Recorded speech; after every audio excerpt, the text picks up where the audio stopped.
Bienvenue dans Talk Afrique sur Médian TV Afrique. Merci d'être avec nous pour ce nouveau numéro. Au Sénégal, les membres du nouveau gouvernement qui seront désormais chargés de mettre en œuvre la politique du président Macky Sall pour son second mandat sont désormais connus. Il s'agit d'un gouvernement de 32 ministres et 3 secrétaires d'État contre 39 ministres dans le précédent gouvernement. Un attelage gouvernemental qui tient compte de l'équilibre géographique selon le nouveau Premier ministre, Mohamed Boun Abdallah Dionne, qui a été reconduit à ce poste qu'il occupait d'ailleurs depuis juillet 2014. À la surprise générale, il a affirmé s'être vu confier la tâche de préparer une réforme visant la suppression prochaine du poste de Premier ministre sans pour autant donner de détails sur la feuille de route envisagée pour cette modification institutionnelle. Alors pour en parler, je reçois sur ce plateau Pape Samba Kane, journaliste, écrivain mais également chroniqueur. Pape Samba Kane, merci d'être avec nous. Merci de m'avoir invité. C'est la deuxième fois que je viens chez vous et toujours avec autant de plaisir. Le plaisir est partagé avec nous également sur ce plateau le professeur Ababakar Gueye, constitutionnaliste. Vous êtes enseignant à l'université Cheikh Anta Diop de Dakar, plus précisément la faculté de droit. Merci d'avoir accepté notre invitation. Merci, c'est un plaisir d'être ici et de devoir discuter avec M. Pape Samba Kane et avec vous aussi. Pape PSK, comme on l'appelle souvent, l'acronyme. Alors, avant d'aller dans le vif du sujet, nous allons d'abord revenir sur la composition de cette nouvelle équipe gouvernementale, marquée pour la plupart plusieurs départs, mais également avec donc des jeunes qui ont occupé une place importante et également des femmes, avec 25%, c'est avec Pape Ngagne Diouf. Le nouveau gouvernement du Sénégal est désormais connu. Une équipe réduite à 32 ministres et 3 secrétaires d'État, marquée par des visages nouveaux, davantage de femmes et de jeunes. Au total, 16 personnalités ne figurant pas dans la précédente équipe font leur entrée dans le nouveau gouvernement. Cet attelage est également marqué par la sortie d'une vingtaine de ministres. Reconduit au poste de Premier ministre qu'il occupe depuis juillet 2014, Mohamed Boun Abdallah Dionne avait été chargé de constituer une équipe resserrée et recentrée sur les missions essentielles de l'État. À l'arrivée, le chef du gouvernement évoque un élan nouveau pour permettre au président d'être désormais en contact direct avec le pôle des régions. Ce resserrement organique du nouveau gouvernement vise à insuffler une nouvelle dynamique à la conduite des affaires publiques, un mode de gouvernance plus souple, centré autour d'une approche fast-track pour réduire davantage les écarts entre les ministères et la présidence. Dans la foulée, le poste de Premier ministre sera supprimé, selon le nouveau secrétaire général du gouvernement. Cette modification institutionnelle dont le projet de loi devrait être adopté par l'Assemblée nationale entre dans le cadre des réformes également annoncées par le chef du gouvernement lors de son discours d'investiture. La nouvelle équipe devra donc s'atteler à la mise en œuvre de la seconde phase du plan Sénégal émergent. Et la création de nouveaux départements ministériels semble aller dans ce sens de répondre avec célérité aux demandes des populations et à la demande récurrente des jeunes sur l'emploi, aux questions de développement et à l'accès universel aux services publics. 32 ministres, 3 secrétaires d'État contre 39 dans le gouvernement précédent. Alors, Pape Samba Kane, Pape Ngagne Diouf, à l'entame de son récit, l'a dit, le Premier ministre Boun Abdallah Dionne, qui a été reconduit, l'avait également annoncé. Y a-t-il resserrement de cette équipe gouvernementale recentrée sur les missions essentielles de l'État? Recentrée sur les missions essentielles de l'État, on l'espère. On attend les décrets d'application de tout cela pour mieux comprendre, mieux saisir. Resserrement, c'est un terme qu'on peut utiliser pour après faire plus ou moins. Je crois que selon les attentes, on pouvait s'attendre à ce que le resserrement soit plus important. C'est-à-dire que ce ne soit pas seulement 4 ministres de moins que le précédent cabinet. Quand on a entendu l'enthousiasme et la ferveur avec laquelle on nous a annoncé cela, c'est la même chose pour la présence des femmes. Je ne suis pas un forcené de la parité, etc. Mais quand vous vous engagez avec autant de chaleur dans une direction, les gens s'attendent à ce que vous alliez plus loin. C'est la même chose pour les jeunes. 4 jeunes sur 32 ministres, ça peut aussi être considéré comme faible quand je me réfère à ce que je viens de dire, tout ce que les effets d'annonce. Mais au-delà de cela, effectivement, c'est toujours un effort qu'on peut saluer, qu'on peut comprendre et encourager. La la tradition maintenant fait que moi j'attends que le cabinet présidentiel aussi, qui aujourd'hui fait venir un gros calibre, le Premier ministre quand même, qui viendra lester de cette aura et qui occupera un poste, le secrétaire général de la présidence, tout aussi chargé d'aura aussi. Il amènera certainement lui-même un staff, il y trouvera un autre. Donc forcément, il y aura aussi là-bas des chamboulements, c'est très prévisible.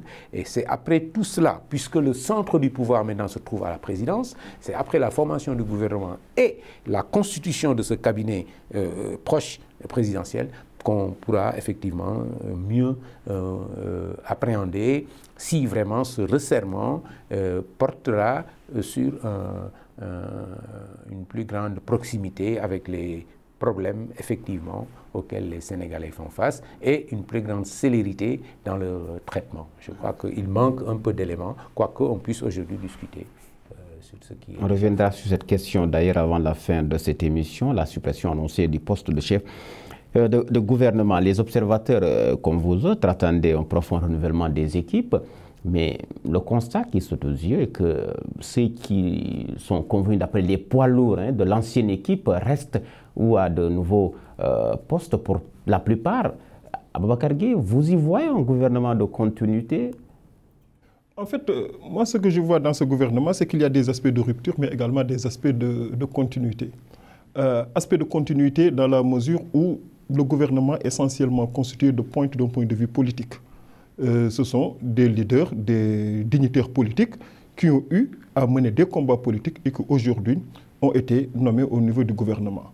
Il y a aussi un autre aspect de continuité, quelques technocrates qui ont été intégrés dans ce nouveau gouvernement. Donc, si on regarde un peu l'histoire des gouvernements du Sénégal, on se rend compte que par rapport à ça, il y a une certaine continuité.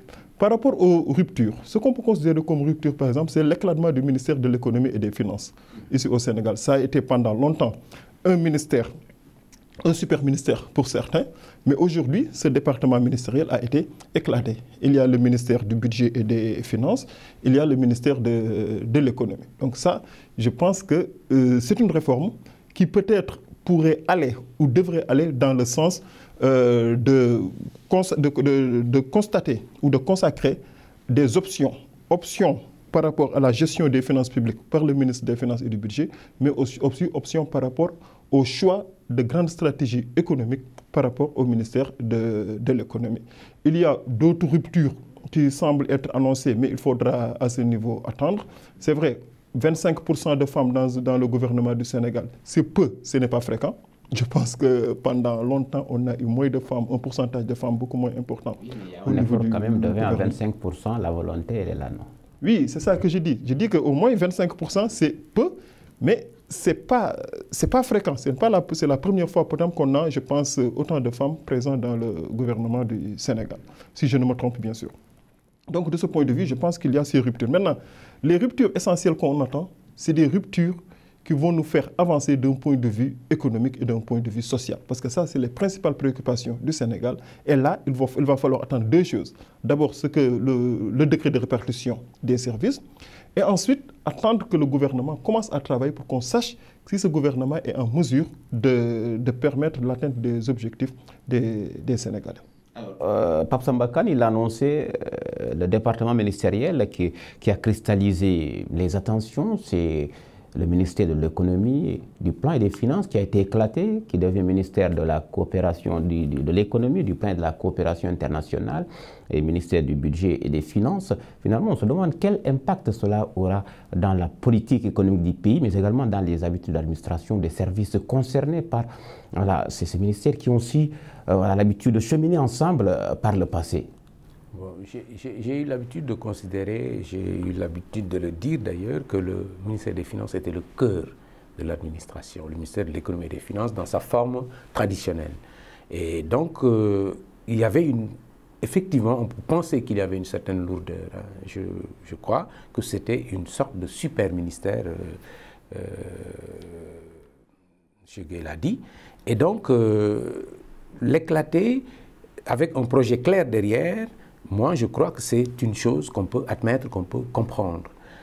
parce que, d'ailleurs, sans le savoir, hein, dès qu'on a dit qu'on a séparé le ministère en deux, économie et puis finance ailleurs, finance et budget, j'ai tout de suite noté, économie, je ne savais pas quoi, mais j'avais pensé, j'espérais qu'on ait collé le plan à l'économie. Et je vois qu'on y a même ajouté la coopération internationale. Ça m'installe dans l'idée que, effectivement, voici un ministère qui va penser les orientations économiques du pays dans leur globalité. Et que le ministère des Finances et du Budget va se charger de gérer, on va dire, l'intendance, en grosse intendance, hein, mais quand même l'intendance. Et que l'économie, le plan et la coopération va s'occuper des grandes orientations de la macroéconomie, etc. Ce ne serait pas une mauvaise chose. Mais là où j'ai un souci, c'est que dans nos États, on n'a pas une tradition de continuité de l'État.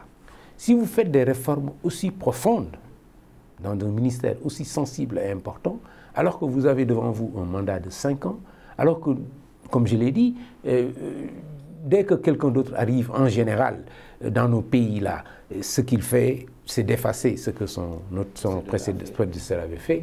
Je suis en train de me demander, est-ce que ça ne nous installe pas dans une sorte d'instabilité maintenant, parce que quelqu'un d'autre viendra avec une autre doctrine administrative et politique et idéologique, et il voudra peut-être encore regrouper ou encore plus éclater. Ça va nous faire quelques soucis. C'est de ce point de vue-là que j'ai quelques interrogations. J'espère que les décrets dont on a parlé vont y répondre, et j'espère aussi que nos hommes politiques qui nous écoutent, qu'ils soient de l'opposition, qu'ils soient préparés ou non à revenir au pouvoir, intégreront cette idée de continuité de l'État dans leur projet, et qu'on arrête quand on arrive au pouvoir, d'effacer même les infrastructures que les prédécesseurs avaient installées, d'enlever des noms de machin, de vouloir faire oublier. On a eu ça de façon presque caricaturale avec le régime du président Abdoulaye Wade, où le slogan c'était « 40 ans sans rien faire ». C'était impossible de faire croire aux gens cette affaire, mais c'était leur profond objectif, c'était de faire oublier le régime précédent, malgré sa longévité, 40 ans. Imaginez maintenant quelqu'un qui viendra après Macky Sall, qui n'aura exercé le pouvoir que 12 ans, etc. Celui qui peut-être viendra après quelqu'un qu'on aura battu au bout de son premier mandat. Je voudrais que nos gens s'installent dans cela. Sinon, pour cette réforme, j'y reviens, je crois que c'est censé de pouvoir confier les orientations macroéconomiques, etc. à un ministère, et de laisser la gestion du budget, de l'intendance à un autre. Alors, Aboubacar Gueye, c'est vrai que Pape Samba Kane a exprimé quelques réserves, quelques interrogations dans le cadre de la continuité de l'État avec ce ministère clé. Vous en pensez quoi par rapport aux impacts réels? C'est vrai que 5 ans, ce n'est pas trop ça, comme on le dit souvent. Les impacts réels que cela pourrait avoir sur l'économie du pays ou dans la politique économique du pays? Dans la politique économique du pays, aujourd'hui, par exemple, ce qu'on pourrait noter avec une division du ministère de l'économie et de l'ancien ministère de l'économie et des finances en 3, c'est qu'on pourrait aller peut-être vers un plus de recentrage du point de vue des objectifs. Par exemple, la gestion quotidienne des finances publiques au ministère du budget et des finances, la définition des stratégies économiques au ministère de l'économie. Maintenant, ce qui va se passer, c'est-à-dire que quand on définit des stratégies économiques, soit on est dans un cadre prospectif, ce qui nous permet de définir des stratégies dans le long terme. Et de ce point de vue, je me demande si le gouvernement pourrait se hasarder à aller dans cette optique. Parce que ce serait en fait anticiper sur un avenir réellement incertain. Parce que sur un avenir incertain, du fait des contingences politiques qui pourraient effectivement revenir sur ces stratégies qui pourraient être définies dans le très long terme. Mais aujourd'hui, peut-être par rapport à la définition de certaines stratégies, par exemple d'un point de vue monétaire, quelle est l'option que nous allons prendre au Sénégal, peut-être en collaboration avec les États de l'UEMOA? Ça, il faudrait bien que le ministère de l'économie nous le dise. Parce qu'aujourd'hui, c'est un débat qui est là sur la place publique et que, bon, j'ai l'impression qu'on ne veut pas trop aller dans ce débat. Or, la France même n'a pas hésité à poser ce débat. Donc, ce serait une option, mais une option stratégique définitive pour un État comme le Sénégal est une option extrêmement importante. Donc, sur ces aspects-là, la continuité du gouvernement ne poserait pas problème, par exemple sur les choix monétaires. Mais il y a des choix économiques que par exemple, ceux qui sont dans l'opposition aujourd'hui sont en train de combattre les choix économiques du président de la République, il est évident que quels que soient ces choix-là, si c'est l'opposition qui parvient à accéder au pouvoir d'ici 4 ou d'ici 5 ans, je pense quand même qu'elle remettrait en cause ces choix. Et donc, c'est ce que craignait tout à l'heure Pape Samba Kane par rapport à ces réalités-là. Alors, l'autre fait marquant de l'entame du second mandat de Macky Sall, c'est la suppression annoncée du poste de Premier ministre, comme annoncé à l'entame de cette émission. Pendant la période de transition, c'est Mohamed Boun Abdallah Dionne qui va donc cumuler ses fonctions à la primature avec celle du secrétariat général à la présidence de la République. Cette suppression, cette réforme constitutionnelle, institutionnelle, Pape Samba Kane, vous inspire, vous, quelle réflexion? J'avoue que c'est l'aspect des changements, des chamboulements, je les ai appelés comme ça, dans ma chronique, qui me paraît le plus opaque pour l'observateur que je suis. Certainement, lui, le président, il sait ce qu'il veut faire, où est-ce qu'il va, parce qu'il est bon parfois de s'appuyer sur le passé pour comprendre le présent. C'est arrivé déjà, de façon conflictuelle, que Senghor change la Constitution pour supprimer le poste de président du Conseil, qui était Premier ministre. C'est arrivé qu'Abdou Diouf le fasse après les élections de 1983 pour supprimer le poste. Il a nommé Moustapha Niasse 3 semaines et demie pour faire la même chose qu'on attend aujourd'hui de Boun Abdallah Dionne. On pouvait, à l'époque, les raisons n'étaient pas les mêmes, mais on pouvait aussi comprendre que Diouf, 10 ans Premier ministre, etc., il fallait changer d'abord la réforme constitutionnelle, l'article 35, qui aurait fait désordre en ayant nommé son ami Habib Thiam Premier ministre, et il le serait resté s'il n'avait pas supprimé le poste, et resté l'article 35. Il y avait plusieurs raisons. L'article 35 organisait la succession entre Diouf et Senghor. Et là, aujourd'hui, on est face à une situation différente de ces deux précédents. Qu'est-ce qui justifie donc la suppression de ce poste? Ensuite, on y adjoint que le même titulaire de ce poste de Premier ministre vient occuper ce poste de secrétaire général de la présidence qui a eu à abriter des personnalités politiquement extrêmement fortes. D'ailleurs, il y a un quotidien, je crois, c'est le Quotidien, le journal Le Quotidien, qui a comparé du Boun Abdallah Dionne à Jean Collin. Comparaison n'est pas raison. Jean Collin était un homme politique, mais vraiment d'une force extraordinaire. Est-ce que Boun Abdallah a le même poids à l'APR? L'APR n'est pas le Parti socialiste, l'APR n'est presque pas un parti. L'APR, là, on ne la sent pas, on ne la voit pas. Diriger l'APR même n'est pas de son ressort. Il n'y a pas de numéro 2 à l'APR, comme on semble avoir un numéro 2 dans l'État depuis qu'il s'est installé à poste de Premier ministre et qu'il va occuper ce poste stratégique de secrétaire général de la présidence. Donc, il ne peut pas être tout à fait un Collin. Je comprends la comparaison des confrères, mais il ne peut pas l'être, il ne l'est pas. Va-t-il le devenir là-bas? J'évoquais tout à l'heure quand il va venir avec ses propres hommes, avec son style, etc. Est-ce qu'il va se donner cette ampleur qu'avait Jean Collin, dont on disait que le président ne faisait rien sans son aval? Je ne crois pas que ce soit le tempérament de Macky Sall de laisser un collaborateur, fût-il secrétaire général, ministre d'État, avoir En plus, ça jurerait d'avec la proclamation qui veut qu'on veut que le président prenne les rênes du gouvernement, etc., en contact direct avec les réalités. Alors, pour rebondir sur ce propos, qu'est-ce qui justifie cette réforme au lendemain de sa réélection à la tête du pays? Moi, j'étais très surpris quand j'ai entendu cette annonce. Comme pour la plupart des observateurs. Oui, je pense, comme la plupart des Sénégalais. Parce qu'en fait, on supprime le poste de Premier ministre alors que, pour moi, rien ne le justifiait.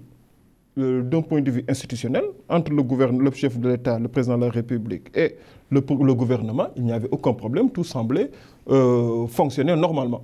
Du point de vue institutionnel, mais du point de vue politique, avec les raisons qu'ils ont avancées, le poste de Premier ministre, de chef de gouvernement a été supprimé 2 fois au Sénégal, en 1963. Cette suppression c'était pour consolider le pouvoir du président de la République. Donc recentrer tous les pouvoirs au niveau du président de la République. Et là, on a même changé de régime, on est passé de régime parlementaire à un régime présidentiel. En 1983, le poste a été de nouveau supprimé pour renforcer encore, consolider encore les pouvoirs d'un président de chef de l'État qui avait des problèmes de légitimité, vu la manière dont il avait accédé au pouvoir qui posait beaucoup de problèmes. Aujourd'hui, on supprime ce poste de Premier ministre. Les raisons, je ne parviens pas à les déterminer. Je ne pense pas que ça soit dans la perspective de consolider les pouvoirs d'un chef d'État qui a été élu à 58% au premier tour. Donc ça me pose problème. Maintenant, on parle de réformes. Les réformes, on aurait bien pu les mener avec le même dispositif institutionnel, c'est-à-dire un gouvernement, un exécutif composé d'un chef d'État et d'un gouvernement.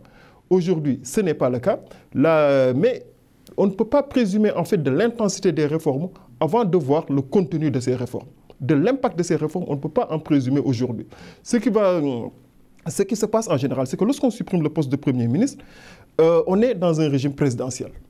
On veut faire un régime présidentiel. Est-ce que ce sera le cas? Parce qu'il y a d'autres dispositifs sur lesquels il va falloir agir. Notamment le pouvoir du président de la République de dissoudre l'Assemblée nationale. Aujourd'hui, il a ce pouvoir. La suppression du Premier ministre devrait entraîner le retrait au président de la République, la capacité de dissoudre l'Assemblée nationale. Il y a la possibilité pour le président de la République de prendre l'initiative en matière législative, donc de déposer des projets de loi. Mais aujourd'hui, la suppression du poste de Premier ministre devrait aussi aller dans le sens de retirer au président de la République cette prérogative de prendre l'initiative en matière législative. Je ne sais pas si on va aller effectivement vers ces réformes, parce que à un certain niveau, ça recadrerait, en tout cas ça va entraîner un peu plus de clarté dans les relations entre le président de la République et le Parlement. Maintenant, je ne sais pas si on va en arriver là, mais c'est ce qui permet de présidentiel avec la séparation rigide des pouvoirs, vous voulez dire? Oui. Mais si on n'est pas... chaque régime a sa logique et ses critères. Si on veut aller dans un régime présidentiel, c'est ce qu'on ferait. Si on veut maintenant aller dans un régime qui n'existe nulle part dans le monde, on va supprimer le poste de Premier ministre, on va donner au président de la République la capacité de dissoudre le Parlement et d'avoir l'initiative législative. Mais ça, c'est un régime innommable. Alors, les conséquences politiques de cette réforme constitutionnelle, Pape Samba Kane? D'abord, tous les changements que ça va introduire dans la Constitution. Parce qu'il ne s'agira pas seulement de dire article X, le poste de Premier ministre est supprimé. Tous les articles qui font référence au Premier ministre, tous les articles qui sont liés au type de régime qu'on a, c'est-à-dire, là, je comprends bien la logique du professeur, parce qu'effectivement, la suppression de l'Assemblée nationale, la possibilité par le président était liée à l'existence du poste de Premier ministre. Ça va entraîner, j'ai entendu des constitutionnalistes parler de 41 dispositions de loi de la Constitution qui vont être touchées. Mais je crois qu'en écoutant le professionnel tout de suite du droit, je me rends compte qu'il y en aura certainement plus. Parce que ceux que j'ai écoutés n'avaient pas intégré l'idée de cette possibilité de suppression ou non, qui va faire débat en plus, et donc qui va... le fait de toucher une de ces dispositions va entraîner l'idée de toucher une autre disposition. Je ne suis pas, je l'ai dit tout à l'heure, off. Le droit, pour moi, c'est quelque chose de complètement fascinant et d'incompréhensible. Mais en réalité, il est clair que cette réforme-là va en entraîner beaucoup d'autres plus profondément. Et ça, vraiment, ça va être un chantier sur 5 ans qui va nous prendre au moins peut-être la moitié d'une année. Et si on considère que ça va toucher certains ministères, le fonctionnement de certaines collectivités locales, le fonctionnement de certaines institutions, l'Assemblée nationale, le Haut Conseil, jusqu'au Conseil économique et social, peut-être qui ont tous des relations avec le Premier ministre d'une certaine façon juridique. Ce qui va être difficile à mener en 2 semaines. En 2 semaines, on peut supprimer le poste, mais après, il faudra tirer les conséquences de cette suppression pendant des mois. Je vous l'ai dit dès l'abord, c'est l'aspect de tout le chamboulement qui m'a paru, moi, le plus fumeux. Je ne comprends pas. Peut-être qu'il faudra attendre que les choses s'éclaircissent un peu plus pour moi, d'autant plus que je ne suis pas encore, ensuite un spécialiste du droit, dont je me méfie beaucoup, de l'illogisme. Donc, je ne vais pas... Voilà. Alors, donc ça mène à vous demander, est-ce que finalement cette réforme, elle est opportune? L'opportunité, on ne peut pas en présumer comme ça. Il va falloir voir les implications de cette réforme. En tout cas, pour moi, personnellement, ce que je peux dire, c'est un avis personnel, ça ne me semblait pas être une réforme opportune. Pour moi, on pouvait continuer avec le dispositif qu'on avait. D'autant plus qu'aujourd'hui, cette réforme va entraîner une forme de recentrage des pouvoirs au niveau du président de la République. Une concentration. Il y aura une nouvelle concentration des pouvoirs au niveau du président de la République. Parce que le gouvernement, en tant qu'institution, va cesser d'exister. Et la suppression d'une institution a forcément, au-dessus d'une nation aussi importante, aussi centrale que le gouvernement, ce que disait M. Khan tout à l'heure, va forcément avoir des impacts sur toutes les autres institutions au niveau étatique. Donc, l'opportunité, moi je pense que l'opportunité était plus à d'autres questions. D'autres préoccupations. Plutôt. Quelles préoccupations, très rapidement bon, les préoccupations sont de plusieurs ordres. Il y a des préoccupations d'un point de vue institutionnel. Renforcer ou donner beaucoup plus d'indépendance à certaines de nos institutions. Aller vers plus de bonne gouvernance. Aller vers plus, d'un point de vue institutionnel bien sûr, aller vers plus de bonne gouvernance, aller vers plus de séparation des pouvoirs, aller vers plus de transparence dans la gestion des affaires publiques et ainsi de suite. L'opportunité se trouvait aussi d'un point de vue des choix économiques, des choix sociaux, et ainsi de suite. Mais en venir comme ça à supprimer le gouvernement, maintenant, vous savez, dans un État, aujourd'hui au Sénégal, c'est le président de la République qui détermine et conduit la politique de la nation. Donc, c'est à lui de voir peut-être le dispositif ou l'attelage institutionnel qui lui permet le mieux d'atteindre ses objectifs. Et je présume qu'aujourd'hui, il estime qu'un poste de Premier ministre, un poste de l'existence du gouvernement institutionnel ne lui paraît pas être suffisamment efficace pour lui permettre d'accomplir sa politique ou ses choix politiques. Merci Babacar Gueye. Très rapidement, quelques secondes. Pour compléter ce que Babacar Gueye était en train de dire, le professeur Babacar Gueye, c'est-à-dire on était déjà dans un régime, quoique nommé présidentiel, que tout le monde qualifiait d'hyper-présidentialiste. Tout le pouvoir était concentré à la présidence.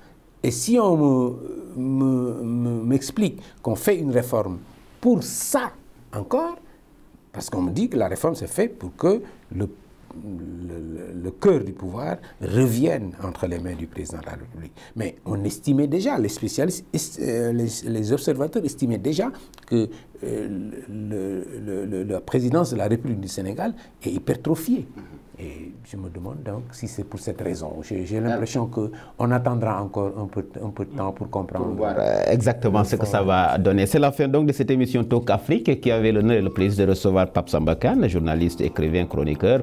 Également avec nous Babacar Gueye, professeur Babacar Gueye, spécialiste du droit constitutionnel, enseignant-chercheur à l'Université Cheikh Anta Diop de Dakar. Grand merci également aux équipes techniques et rédactionnelles. Merci également à vous d'avoir été des nôtres.